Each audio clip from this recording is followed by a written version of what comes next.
What's up, everyone? Right now I'm going to do another movie review for you, and this time, it's going to be Al Pacino's Serpico. Now, for years, I have been told if I like The Godfather, if I like Al Pacino, go watch Serpico. It came out in 1973, a year after the original Godfather, and you can kind of tell Al Pacino still got that really young look to him.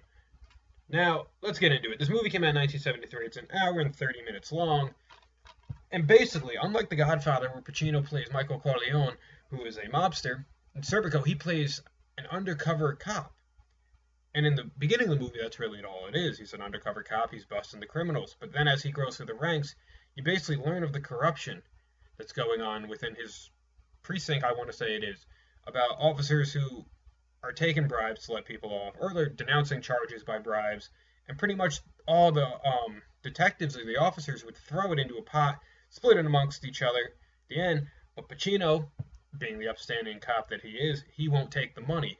And amongst the other cops, that's seen as a little disrespectful. But he doesn't really care.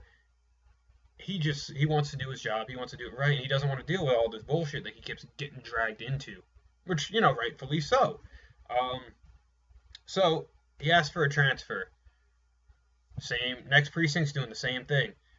So what he does is he launches and gets with Private Eyes to launch an independent investigation against is it New York? Well, it's the Department of the Police, of wherever he's working at the time. I forgot. And that gets out, so now he's getting drilled by his brothers in blue for not taking the money, for basically selling them out. Because he tried to go to the higher-ups in the ranking, and they didn't want to hear it. They did nothing about it. He's getting bullied for this.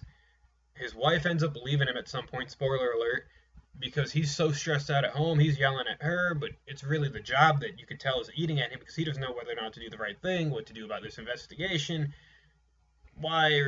he just doesn't want the corruption. At the end of the day, he's doing the right thing the whole way, in my opinion, by not wanting to have the corruption. Finally meets a guy at the end of the movie.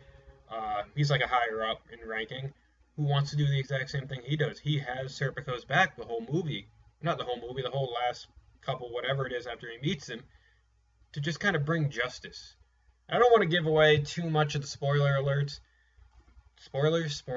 whatever I'm saying here.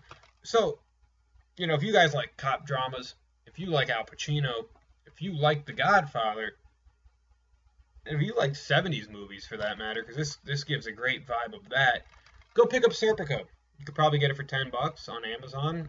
Even a Blu-ray. I got stuck with the DVD, which is fine, still looked fine. I picked it up at a local FYE. You could check there if there's one by you. They might have it. I would overall give this movie maybe an 8.5, 9 out of 10, just because it was very engulfing, very enthralling. It made you feel the emotions that Pacino had to deal with and was portraying. I mean, he's very good at doing that, or at least he was in his prime. I haven't seen any more of his recent movies, but I heard they're not that good. But Pacino in his prime was untouchable in the 70s, 80s, and even early 90s.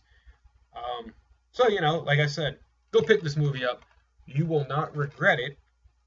Give it a chance. Don't go in there thinking you know all you know about cop movies or what a good movie should be. Let this story and all this hit you, and I guarantee you will not regret it. Great movie. If you have 2 hours out of your time, I suggest watching it one night, one day. You're off of work. Do it. Who cares? Until next time, guys, pick up Serpico, and peace.